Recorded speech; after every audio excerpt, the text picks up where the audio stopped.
Good morning, traders, and welcome to this live intraday strategy webinar on SB Trade Desk. Today is Thursday, July 27th.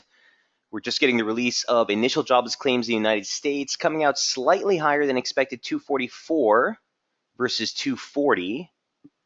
Continuing claims also a little bit higher than expected. Durable goods, the bigger order, coming in at 6.5%. That's a strong read. We were looking for a print of just 3.9. This is the June preliminary read, so we will get another one on this. If you strip out transports, coming in at 0.2, slightly weaker than expected.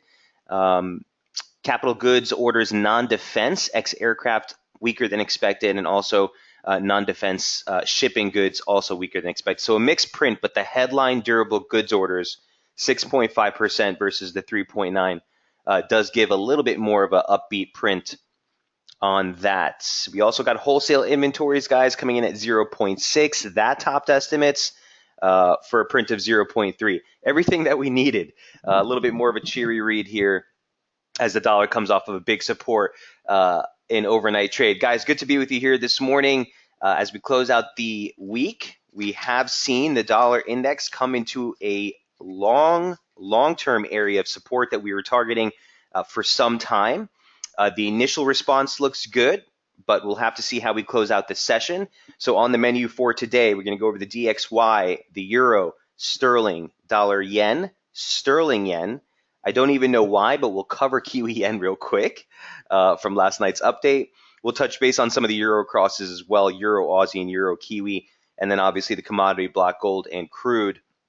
Sarub, I know you're in the room here. I see you. Good morning to you, Thomas, Ziad, Mark. Good to be with you guys here. So yesterday's Fed decision didn't give us much. Basically, the headline that everyone ran with was the quote unquote very soon as to when they will start to offload the balance sheet. But as far as a plan or an outline for how the balance sheet runoff will look like, we didn't get any details on it as we expected.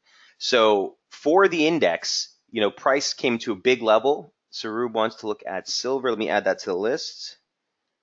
Sarub, I got you. Okay. So from a price standpoint, this is what the weekly chart looked like. I know Jamie showed you this. I know I've been showing you this.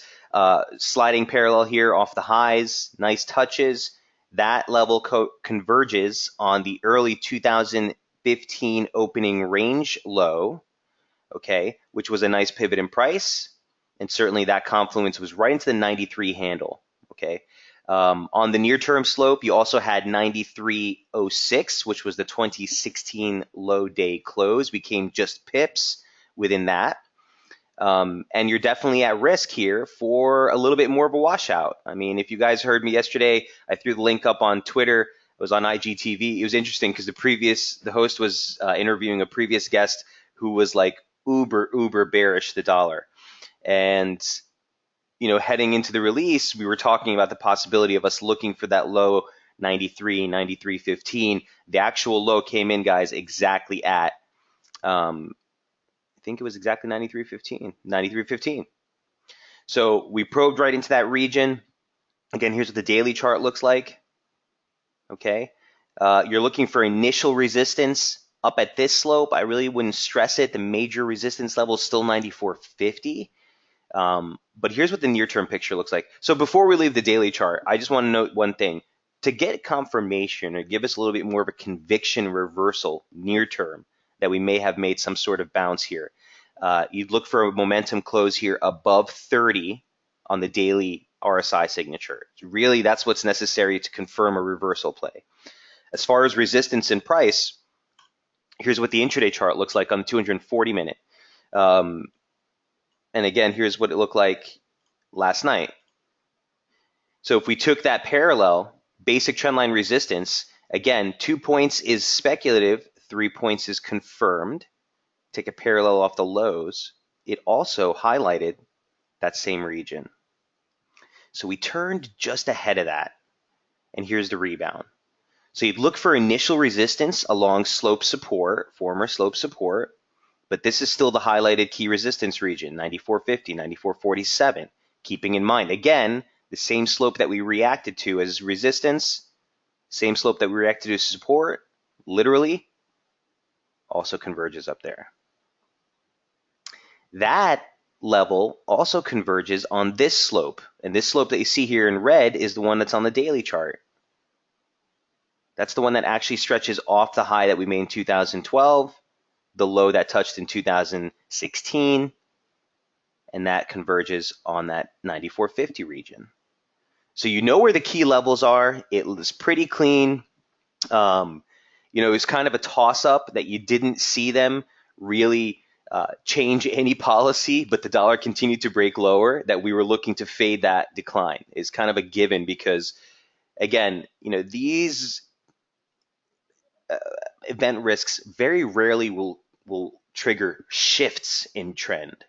Okay, a lot of times they will offer interruptions, near-term corrections, but a larger reversal in trend, no. So when you see that the trend extends even further, on no news, well, then that's, typically going to be the exhaustion play. So I'm more along the lines of let's look for support. Let's look to stay constructive on the dollar index. Initially, again, looking for a tag. The weekly open, comes in at 93.91. Okay, that converges on that parallel. So initial resistance, and then again, 94.50 really being the major area. They'd start to look for a little bit bigger of an interruption for the rally in the index. Hey, Karthik, good morning to you as well, sir. Any questions on the dollar index, the implications for of yesterday's Fed decision, or anything of the like? Do keep in mind we still have the second quarter advanced read GDP figures for the United States tomorrow. Now that's going to also be a big print, just on the account of the growth story that we've been looking at. So if those GDP figures, which are looking to come out 2.5%, off of the first quarter, which was a weak read of just 1.4. So again, still some event risk here for the dollar heading into the end of the week. Questions? Okay, now for the euro, it made a very similar move. We were looking for a stretch as close as we can get to 118. There was really big slope up there. So let's look at the euro dollar. That's number 2. Here's what euro looked like yesterday. So the area of interest for the euro was right up here. Slope resistance. You saw that yesterday. You came right back into former slope resistance. Now support. 2016 highs was 116.16. That was almost to the pip, the low that we made before the rebound, taking us through the opening range highs for the week. So inherently, you're looking for that late week high. So again, adding the opening range strategy to what we're seeing in price action, right? Not trying to do the vice versa and fit price action. Price action broke higher. That's an objective break of the weekly opening range. I'm looking for a Thursday, Friday high. It's Thursday, and we're coming into some slope resistance. Now, again, I like what I see in price. I don't like the fact that we didn't get it into resistance first, but we have to respect it if it starts to break lower. Again, just like the dollar index, here's the momentum signature above 70. You would look for the break and close today below 70 to really confirm a little bit more of a conviction reversal play. An outside candle yesterday into resistance, or didn't really stop at resistance, but an outside candle yesterday into the highs, again, oftentimes will be an exhaustion play. So keep your eyes on today's close to see if we are able to sink a little bit lower here in momentum. On the intraday charts, here's what it looked like, or here's what it looks like now, rather. Don't have the guts to really try to fight this just yet, but we turned just ahead of it. The high was 117.76. Okay, so I'm not saying that we're necessarily going to head higher still, but now we're back below the weekly opening range highs. Momentum has been showing divergence on these highs, right? Price action making a higher high, higher high, higher high, lower high, and then equal highs here still constitutes divergence. Remember, you're looking for the momentum signature to not confirm an extreme in price, which is what you have here, new high. So you're getting the hallmarks of what would seem to be near-term exhaustion in price. Again, just as a disclaimer, I don't have anything on this just yet. It's hard to justify trying to fight this rally. If we were to get one last final exhaustion stretch into 118, I'd be all over it. But as stands now, if you're not already, fading this rally, you really need to see that break sub 116.16 still. Now that's the objective weekly opening range lows. And if we do make it back below that, would also constitute a break of slope. So that would be the onset of a little bit more of a correction play in the euro dollar to the downside. So on the lookout for confirmation that this spike here that we're made is either the exhaustion we are looking for, or if we do spike one last time, still looking to maintain a near-term exhaustion outlook below 118. So the index should be a tell as well. Keep your eye on both of these. But certainly below 118, the euro is still at risk for some sort of blow off.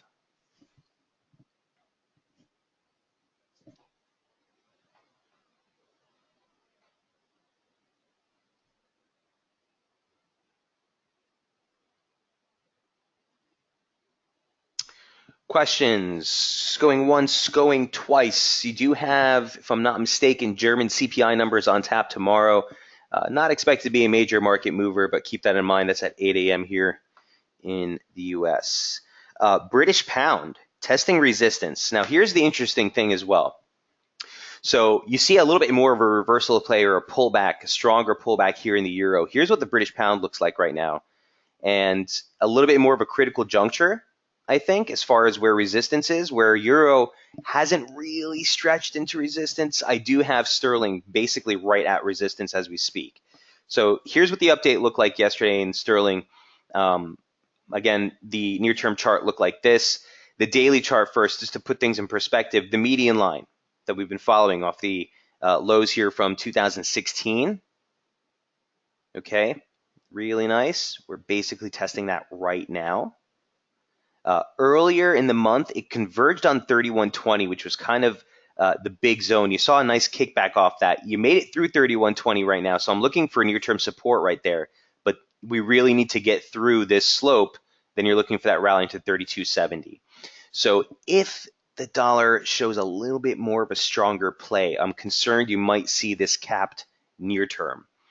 So I'm kind of still indecisive on how you want to look to play this if you're looking for a near-term exposure. Here's what the intraday chart looks like. If you're holding longs, we're out already. 3120 was a big level. So to look for new exposure from here, I'd need to either get a pullback into support, or if you get the breach, look for the pullback into the median line again to offer the long position targeting 3270. But the levels have been pretty clean. So if you guys remember early in the week when we started, we were talking about the possibility for pullbacks while below this sliding parallel here in red. Okay, we got through that. We tested it as support and we moved higher. So like I said, I'm still looking for support now at former resistance, 3120. But really, this is the upslope that you need to break. So keep this range in focus.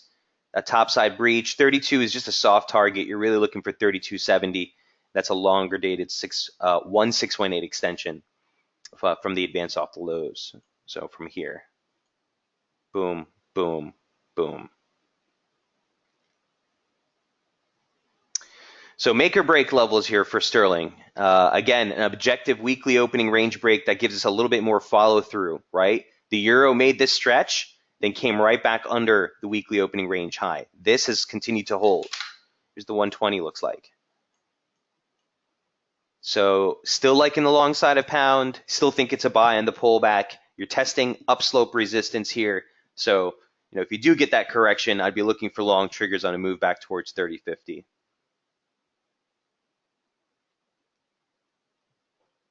Questions on sterling? You're spent on sterling data for the rest of the week, so look for broader dollar price action to be driving here. Any questions on cable? So we get now into the yen crosses and a very interesting move in overnight trade. Look, for dollar yen, it got deeper than I wanted it to get, but the initial reaction looks good. I was just having a conversation actually with Jamie about this. So let me show you what the update looked like. Earlier in the week, here's what it looked like last night.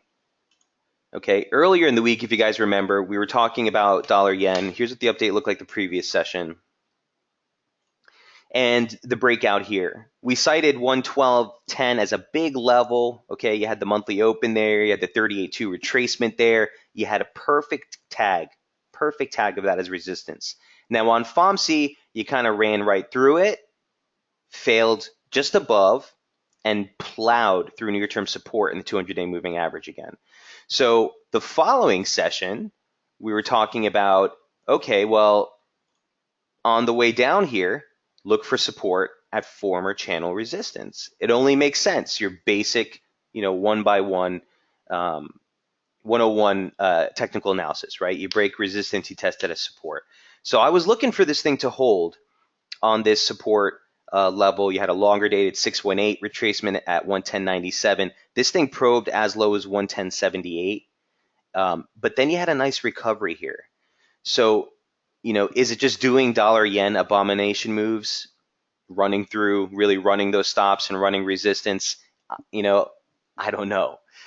This is why I'm estranged with dollar yen for so long. Long story short, guys, I still do think dollar yen, risks a rally to 112.92 or 113, this region. Big pivot zone in price. We talked about this yesterday, the 618 retracement and decline. So if this is a low, and this is just a drill I'm doing with you guys. So obviously, we don't have any type of conviction yet that this is going to be a more concerted low. But if it is, and we do finally get, we have finally some structure to the advance,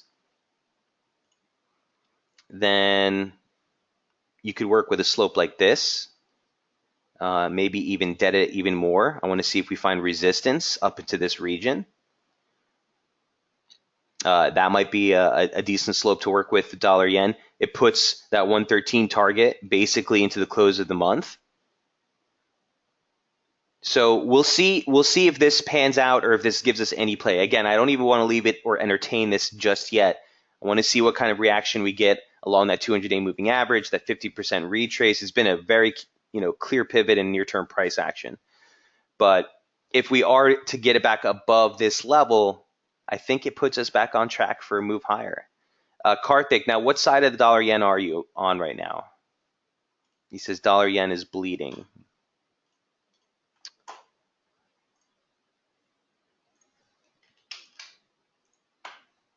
He says I was on the short side. Okay, so the rebound right now is what's hurting you, huh?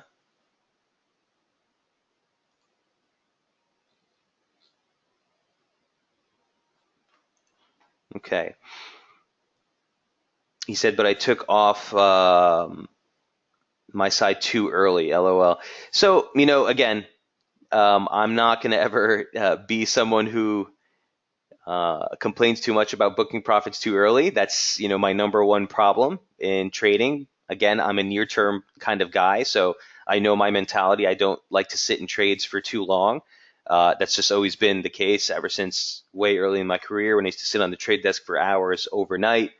It's kind of really hard just to sit there and watch the markets. So I developed sort of a mentality of in and out and in and out, and that's just carried me through my career this whole time.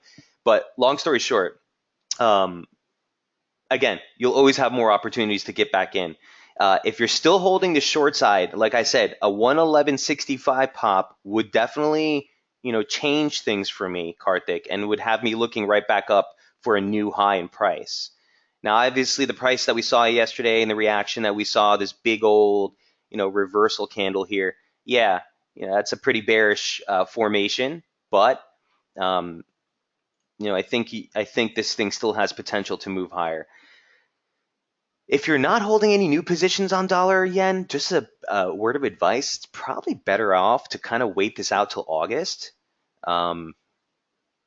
You know what I mean? Let us clear out this range, and I think you'll get a little bit better of a picture on where we go heading to the start of the August opening range. But as it stands right now, on the lookout to see what kind of reaction we get up in this region here.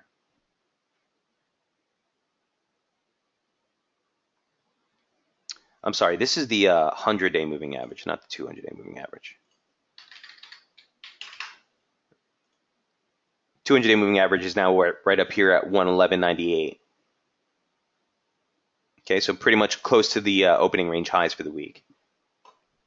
Ooh, and pretty close to the monthly open. Look at that. 112, 112.10.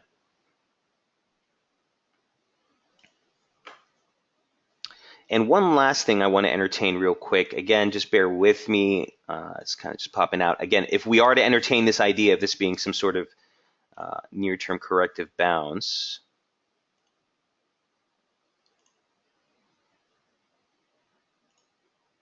some levels to entertain 112.34. Okay, it's going to start cluttering up here and stacking up the levels. I don't want to get too crazy with it, but something to keep in mind. And also the other thing to keep in mind is on the advance, it does look like a 1, 2, 3, 4, 5, right?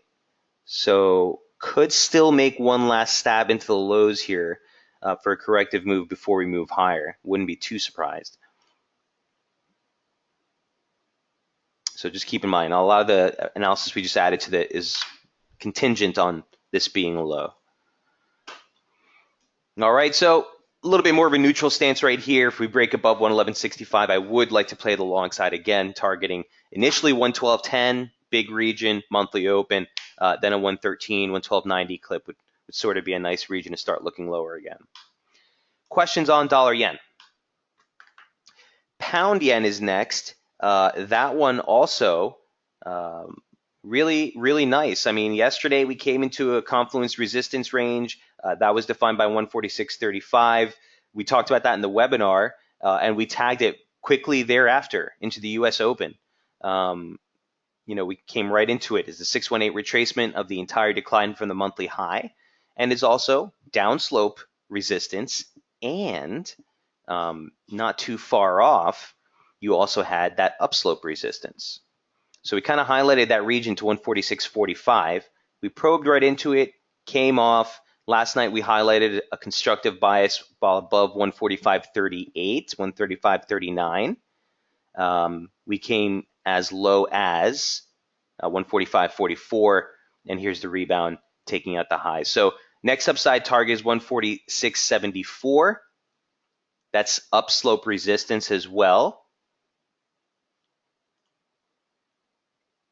I just want to highlight what's also here. Daily chart, basic trendline resistance extending off the 2015 high. We talked about this in the webinar yesterday. Boom, boom. Touched it again earlier this month. Here we are again. So the moment of truth, a topside break from here, you're basically looking for a rally into the 2017 high day close. That's 147.86. It's followed very closely by the late 2015 highs, or excuse me, 2016 highs, and that's 148.43.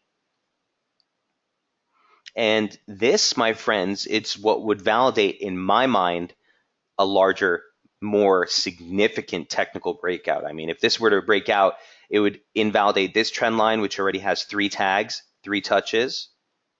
So that would be cleared out. It would invalidate the downslope off the 2015 high we just looked at. And it would be taking out that 2017 high day close and that late 2016 high. That, you know, in any stretch of the imagination, it would just be a simple breakout. And you'd look for initial targets basically at 152. That's just a simple 38.2 retracement of the entire decline from the highs you saw in 2015. So this thing is primed. This thing is primed. My only problem with it is that it's got the yen in it. So who the hell knows what this thing is going to do? You know, it could just simply make a huge throw over here, resistance, then slam lower. But from the technical setup, you're basically heading into a big resistance, which if it gives out, you know, again, in my humble opinion, you're looking much higher in the pound. And with the pound doing what it's doing, that's testing resistance versus the dollar right now. Be on the lookout. The sterling is well known to be a professionally traded market. It could be a quick washout and a pullback, but the larger story still remains constructive on both these trades. And if we do hold above slope support, former slope resistance now, for me, again, that would confirm the breakout that we're seeing here in pound yen as well.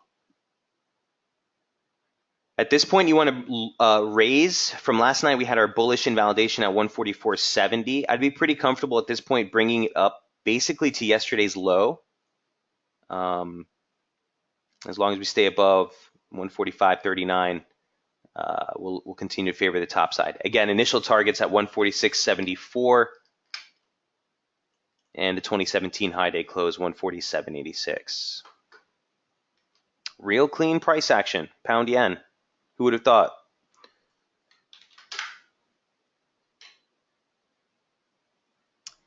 Questions on pound yen?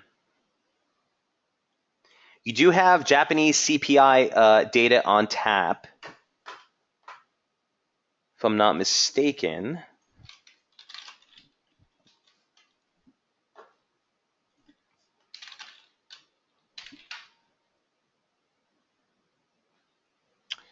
Tonight. So you do have CPI data on tap tonight, as well as the jobless rate. So that data starts at, 19:30 here in the US, military time. So 7:30 Eastern. Could shake up some of the yen crosses. But if dollar yen holds support, it starts to move higher, as our suspicion is, that's further yen weakness and would only further perpetuate this top side here in pound yen. So hopefully, this is the real break, I think, where you start to look for a little bit more of an accelerated advance for pound yen.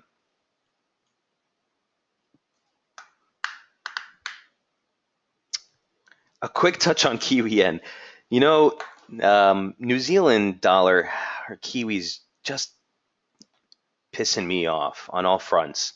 This thing just doesn't even know what the word resistance means. So I'm just going to show you guys this. I was highlighting yesterday in the update that we are coming into, so by the way, no change to any of the pound yen levels. That was our near-term support. Again, we're approaching 146.74 right now. And you want to bring up that bullish invalidation to that 145.39. But as far as Kiwi yen, look, we're coming into a big resistance range. It's the high day close for this year. And then you had the 2016 stretch highs into 83.73. So we traded above it. We're still trading above it. I guess today's close is what's going to matter. But here's what it looks like. Even if you were to take the stretch highs of this year, which is just a little bit higher, you even made it through that. So this thing just wants to run all kinds of stops. I don't really want to fight this. Like I said yesterday, I'm kind of still on my radar, but if we're testing, if there is such a thing as resistance, you're basically testing it right now. Keep in mind, it's the opening range highs for the year. So again, objectively, aside from what I think or what anyone else thinks, if we were to break on top of this level and close above, objectively, it would shift your focus higher. Not to mention, as I said in the update, the reason I didn't want to fight this is because, it constituted a break of the monthly opening range. So I'd need a little bit more compelling evidence on the near-term charts before I start to fight it. And on this thing, literally, guys, all I was looking for, I was up, writing the update and kind of, that's when sometimes I'll add some of my positions before, as we head into the Asia trade session. I was literally just looking for a 20 pip pullback. And if we got a 20 pip pullback, I was going to look for a little bit of a bounce and put my stop in. We didn't even get a 20 pip pullback, literally.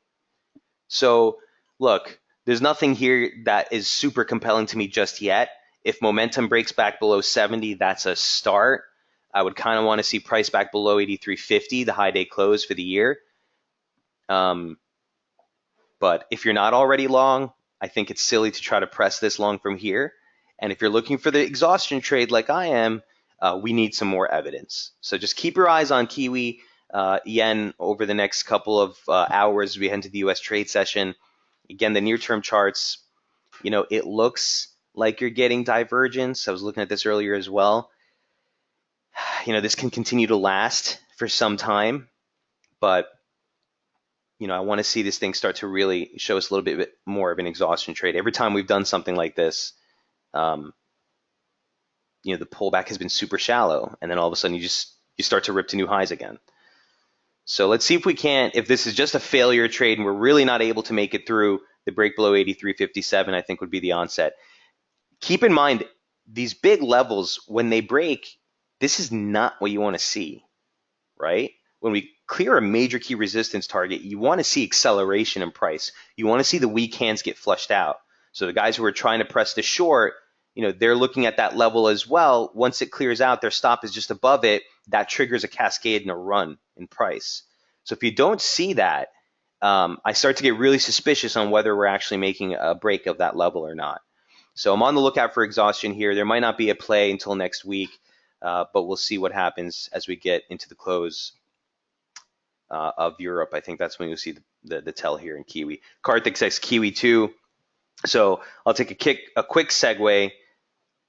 That'll be number 7. Dollar. That's number 7. Yeah, I mean Kiwi's it's basically the same thing. I don't even want to look at this. This was also a big resistance range. Now you're seeing price action a little bit more, hesitant up here, even more so than Kiwi yen. Keep in mind, again, just to put things in perspective, zoom out on the daily chart here. This is the 50% retracement of the entire decline off the highs that you made in 2014. It is also, the range that we were looking at was the 100% extension of that first leg off the 2015 lows. But more importantly, we had slope resistance there. Okay, this is just basically the same slope we've been working with. Resistance, resistance, the break saw acceleration. The upper parallel didn't really offer much, but if we took a sliding parallel of that same slope, governed the highs, governed the highs, governed the highs, the break saw acceleration. If we take that same slope off the highs here, yeah, I mean, on a closed basis, we could still be in there. I don't know. But the convergence highlighted 75.15. And we're trading there right now. So it's the same trade, Karthik, in my humble opinion. You kind of need to wait for more definitive near-term price action to really define this on whether this is a near-term high or not. But the implications, I want to see what the weekly close looks like too. You see this larger formation? It's the upper parallel. And we saw real definitive price action earlier on the initial approach, the last 3 days before yesterday's break, and then yesterday's break saw acceleration. So I don't know. It's a tough trade. It's a tough trade. If you put a gun to my head right now, I would have to say still go short. But then again, I've been saying that for a couple of days now. So take it for what it's worth, Karthik. Kind of lost all kinds of patience with Kiwi right now. Here's what the near-term charts look like.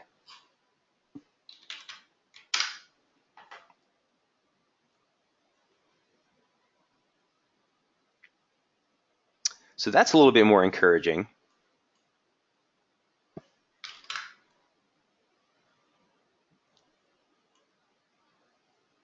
Okay, you made a pretty definitive break below 70 on all different types of near-term time frames. So that is sort of a decent onset for a reversal play, but we'll have to see how it looks. If we were to get a decent entry, a stop against the highs is the only thing I would play against this. I would not try to get cute on this trade just yet. Okay? I agree with you on that, Karthik. Cheers. All right, so that's Kiwi. Let's move on to things that are a little bit more cleaner in price action. Here's the Euro Aussie, a trade that we were following earlier in the week. We were looking for the stretch into resistance to see if we can get that final touch into the upper parallel. but broadly speaking, still favoring the short side here. And it looks like we're trying to make a break back below that slope level. Here's the slope that you're seeing here on the daily chart. It's been real definitive in near-term price. I mean, you can't really tell by looking at the daily chart as clean, but here it is intraday. Look at that. Break below, saw acceleration, tested as resistance, moved off. Initial test was resistance, break, saw acceleration. Initial test was support, was support, was support, chopped around a little bit into the FOMC, but then there was the breakdown. You want to stay bearish basically well below 146.77 near term. Targets are unchanged, 145.38 is your next soft target to the downside. And then key support, where we turned bullish last week, same area, unchanged. You might see this thing chop a little bit more sideways or even up near term, just because Euro, like I said, I'm still looking for confirmation on whether we get that last stretch into 118. But if Euro starts to break lower, that's the game plan here for Euro Aussie. Obviously, for the swing side of things, we're going to still continue to favor Aussie strength, and that would only further perpetuate the downside here. So quick update on Euro Aus. Any questions on this pair? Euro Kiwi, also a trade that we have been tracking this week.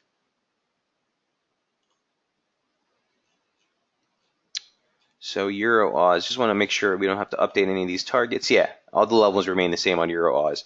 Euro Key from earlier in the week look like this.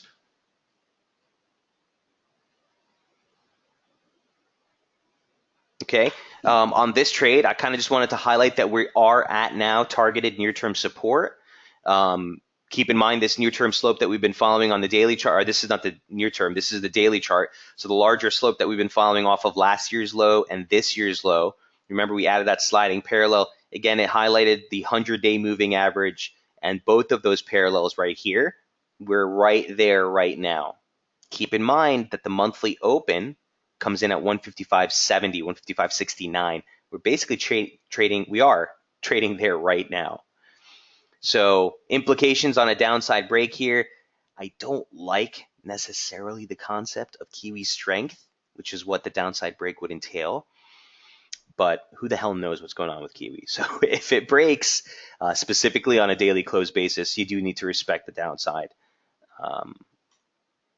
for Euro Key. And such a scenario, by the way, a level that we didn't highlight. I'd be looking at both these. So you'd have the overlap of the 100-day, the 200-day moving average and the 618 extension that gives you 52.78, excuse me. And then the 618 comes in at 51.85. So those are the targets that would really be the objectives in a scenario where we would see a downside break here of this support. But keep your eyes on this today. Huge, huge level. Let me just snap the level here on the near-term chart. There we go.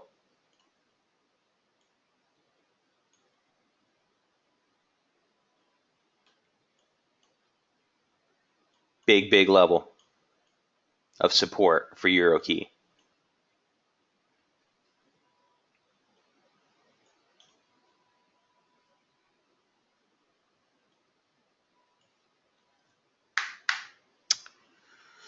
So Euro Oz was number 8, Euro Kiwi was number 9. Any questions on any of the Euro crosses, or I guess any of the N crosses for that matter? Okay. Also keep in mind, guys, that we're heading into the close of the month, and as we always note, the monthly closes oftentimes can see a lot of balance sheet rebound or rebalancing of balance sheets. In general, you just want to use a little bit more caution, lower your leverage as we open up the new trading month. Again, next Friday, right back on NFPs again. Okay, commodity block. Let's take a quick look at what the commodities are doing as we open up the session. Gold flirting with a big break at these levels. Here's what it looks like. And crude, I got you, Karthik, no worries. Sarub on silver, I got you on that too. The weekly chart, on gold prices. Y'all have seen this many, many times. Again, dollar index, too clean, just freakishly clean. But gold, 2011 slope, a parallel extending off the 2016 highs. We've made a break above that, but it was a failure, right? We made a quick reversal the following week and went back below. If we bring this into a close, just to stress the weekly closes, yeah, forgive us on that one for the 618 tag, okay? But this is big. This is big. And even if we were to take let's just say we take another sliding parallel and extend it off this high, guess what? That still highlights 1278. Either way, my point being, you're coming into a pretty big area here. A moment of truth for gold. Momentum right up into resistance that's governed the top of the momentum signature since 2016. Daily chart looks like this. Momentum pushing through 60. It's the first time we've done it since the last time we broke above this same trend line. And a nice overlap of the 618 near-term retracement of the decline and former swing lows. Today's close is important. Today's close is important. Here's what the intraday chart looks like. So remember earlier in the week when we turned right ahead of that, we talked about staying constructive above 1239. That was the bullish invalidation level, slope support. Well, if you take a little parallel here, you could see that that basically caught the lows. Here's the launch. If we fail here today, you would still need to get below 1250 to get back on the bearish side. So I would actually raise this up to here, near term, as far as the bullish invalidation level. But I'm hesitant to chase this any higher. Let's say that from here. If you're already long, an area of which, excuse me, an area of which you'd look to stay a little bit off the table.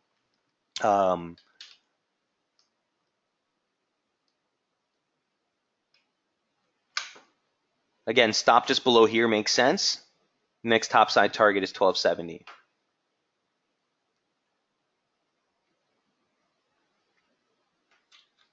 Yeah, I wouldn't even stress this.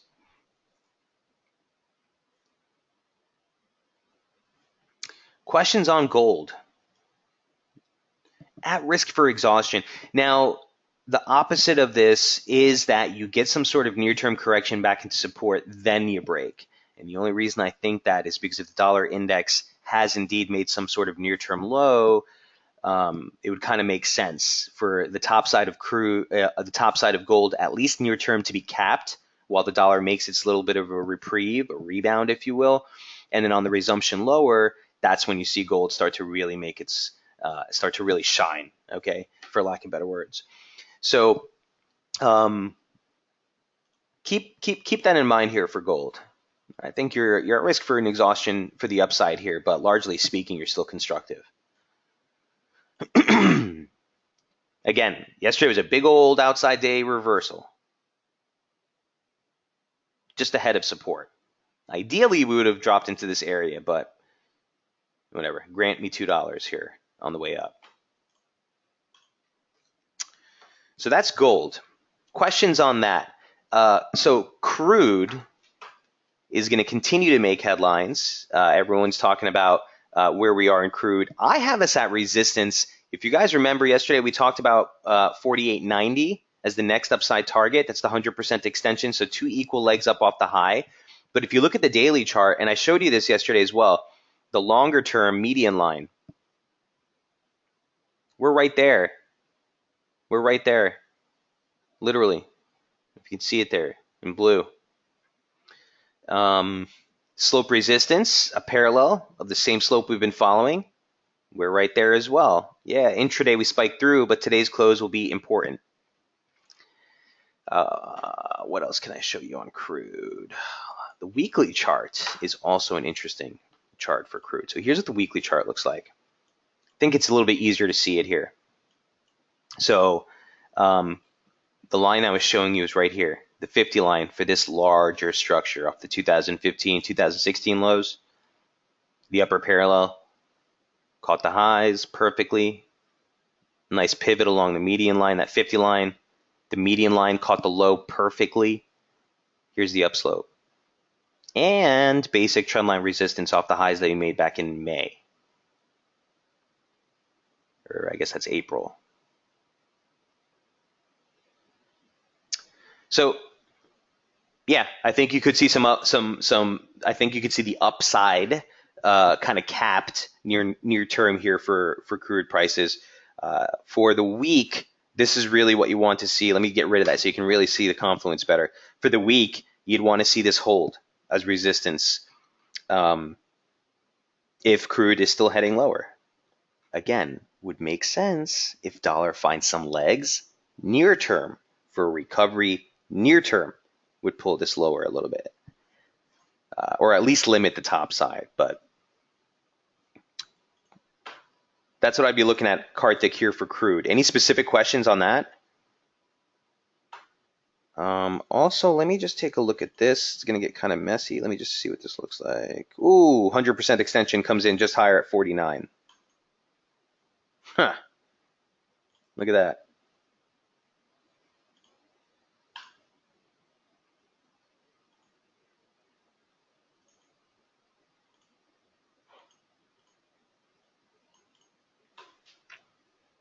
All right. Questions on crude. Near-term support, by the way, 47.91. That's what you would look for, a hold there. So Karthik is saying, what would I look for long exposure? So look, if this breakout is legit, prices should be capped, or the decline should be governed by 47.80 or so. You have the 100-day moving average there. You have former slope support there. And obviously price has reacted there already. So yesterday's low is sort of what I'd be looking at as near-term support. If we break back below 47.80, Karthik, I wouldn't want to be long. I'll tell you that much. I wouldn't want to be long in general. But that's why I would look for initial support.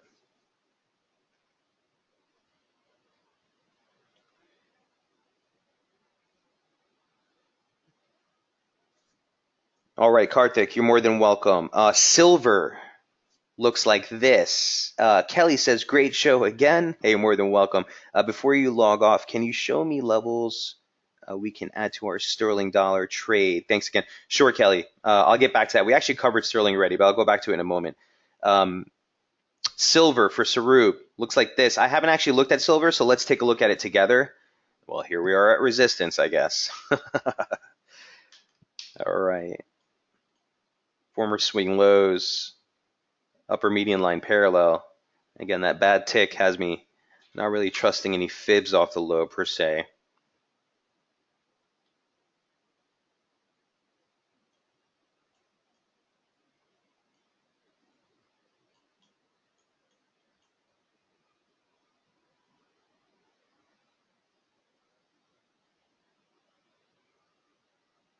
Okay, so a couple of observations here. And again, just as a disclaimer, Sarub, I'm looking at this for the first time here today.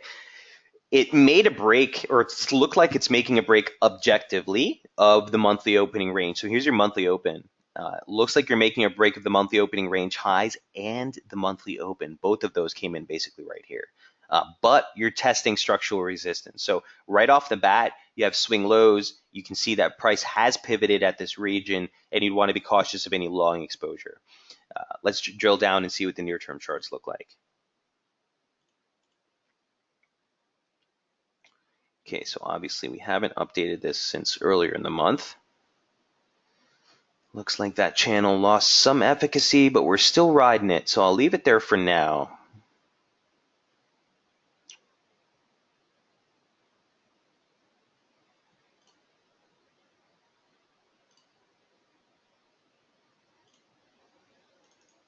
Oops.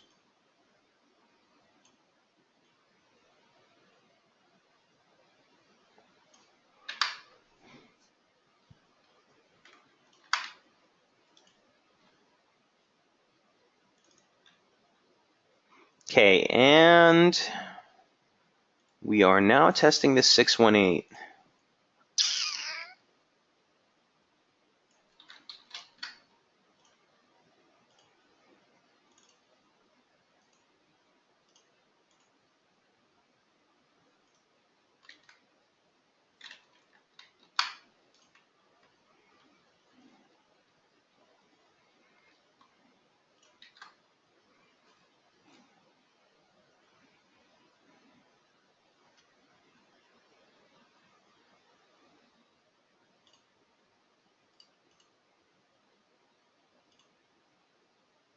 Okay, so this trend line gives me 3 touches, right?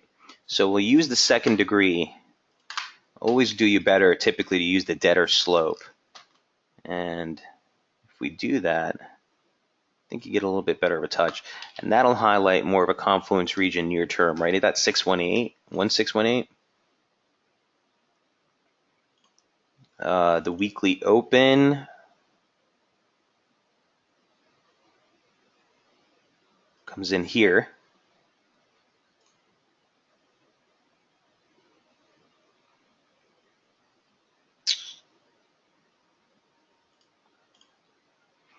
And again, yesterday was a break of the weekly opening range. So yeah, would make sense to look higher and basically stay constructive while above the actual weekly open, which is right here. That's near-term support. So I think you might have a little bit, again, just my humble opinion on this, just looking at this for the first time, but I think you might have a little bit higher to go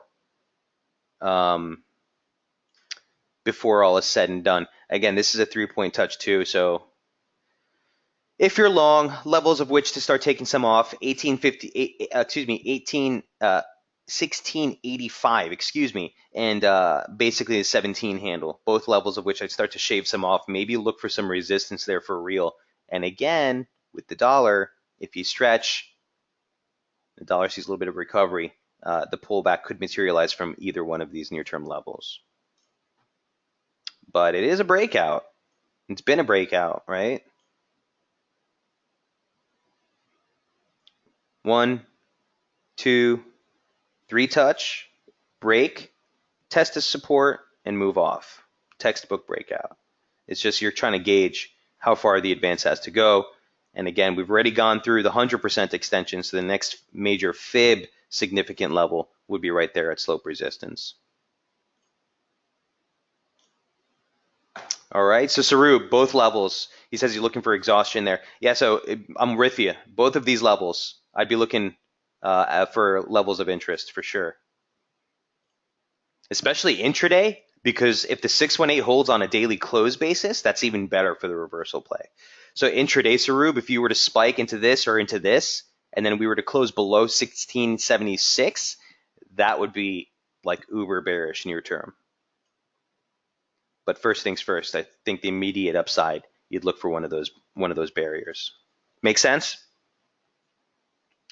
Karthik wants to take a look at Nat Gas, which is another trade we haven't looked at in quite some time. So let's take a quick gander at what that's doing. Hey, you're more than welcome, Sarub. So Nat Gas has been a little bit of a chop fest. Here's what it looks like. This extension is null and void. I could actually just adjust it and see what this looks like. Hey, not bad.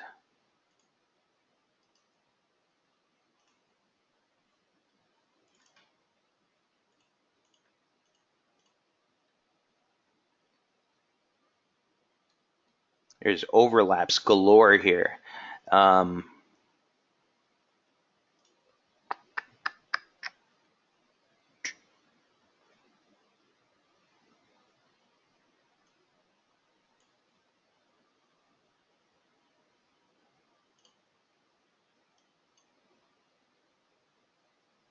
Okay, so this is kind of, yeah, it doesn't really give you much direction on the daily chart. You're basically in a consolidation range, Sarub. So as far as looking at this on the broader picture, you're not really up against resistance. You're not really up against support. So you're right in the middle of the range. The market open the month right here, basically at the 3 handle.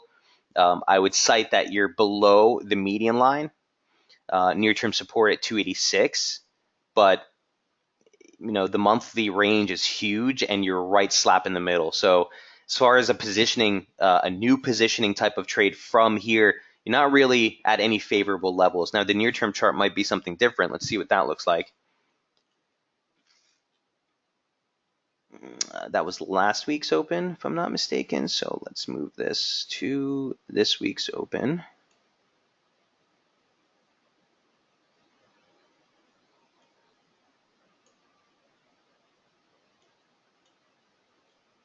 So here's the weekly open, and you're still within the weekly opening range even. So you haven't even gotten a weekly opening range break.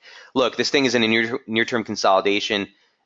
If anything, again, you're at risk below the median line, especially coming off the upper parallel here. So if anything, you'd look for another drop towards 273 if you break this 618, which is near-term support still. But not really compelling, in my humble opinion, not really compelling setup. But that's what I would be looking at.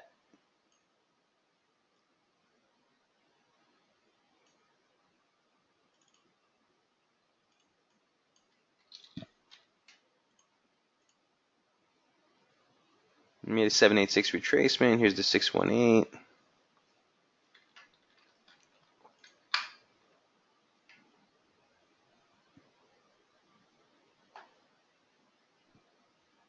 Can you please name which MA is crossing each other? Where do you see that on the daily chart? So this is the green. So on my charts in general, guys, the green will always be the 200-day moving average.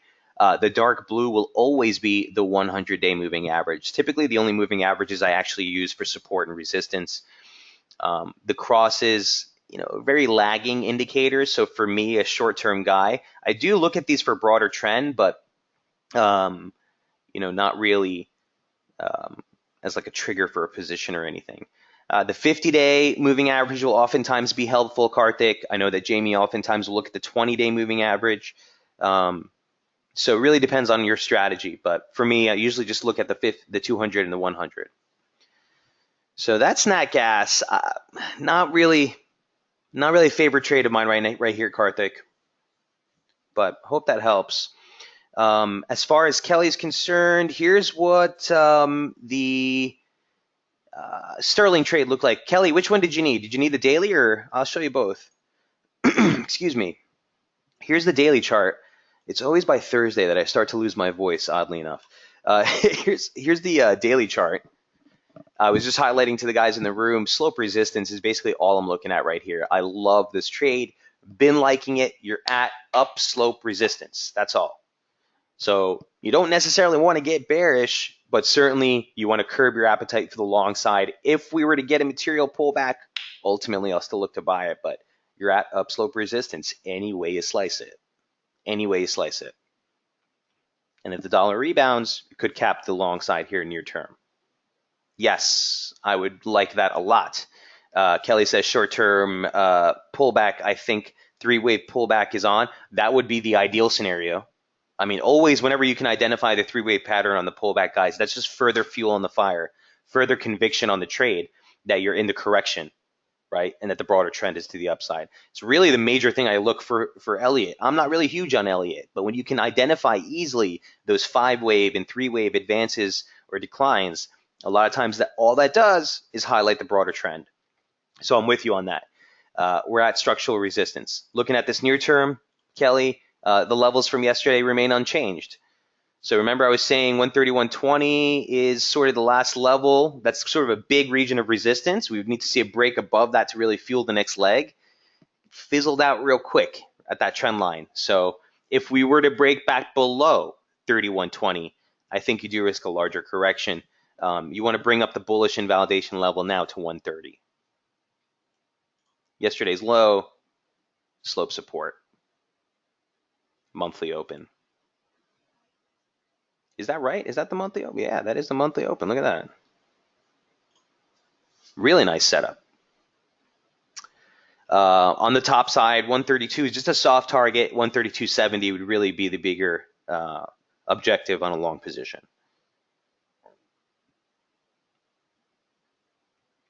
Karlik says, if you have time, can you please suggest which MA is suitable for the intraday trades? Karthik, it really depends on your strategy, man. I don't like giving carte blanche advice because I really don't know how you're looking, how you're approaching the markets. I can tell you this, I personally don't work with moving averages on the intraday basis. I know that a lot of people do. A lot of people work with an 8 period moving average and a 34 period moving average. And that's kind of a strategy that a lot of people will use on real near-term charts. But all these things are all backwards looking. My speciality, and me and Jamie, we are more focused on what price action is doing necessarily than using indicators. So while indicators can be helpful in identifying oversold conditions, overbought conditions, conditions that the markets are in, for me, that I've found over the years that they tend to be more distractions. So especially with the slope analysis we do, if you start to throw on moving averages, it gets a little bit too messy. But it really depends on what type of strategy you're working with. If you're someone who's a momentum trader and you're using these levels in combination with momentum, well then, like I said, 8 and 34 moving average on like an hourly or even a 10-minute chart, a lot of guys will use. But I can tell you from sitting on the desk, I saw people utilizing all different types. All different types. There's all a slew of different strategies you can use with moving averages.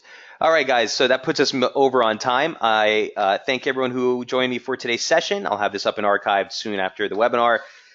Use some caution tomorrow. You still get US GDP numbers for the second quarter. These are advanced prints, so we will get them revised, but we are expecting a pretty robust number. So if that were to beat, that could put further fuel on the dollar rally and give us a little bit more of a steeper upside. So we'll see if that does materialize. Till then, best of luck trading. Have a great weekend, and I will see you guys on Monday for the public webinar on daily effects. I'm right back here on SB Tuesday, Wednesday, and Thursday. Cheers.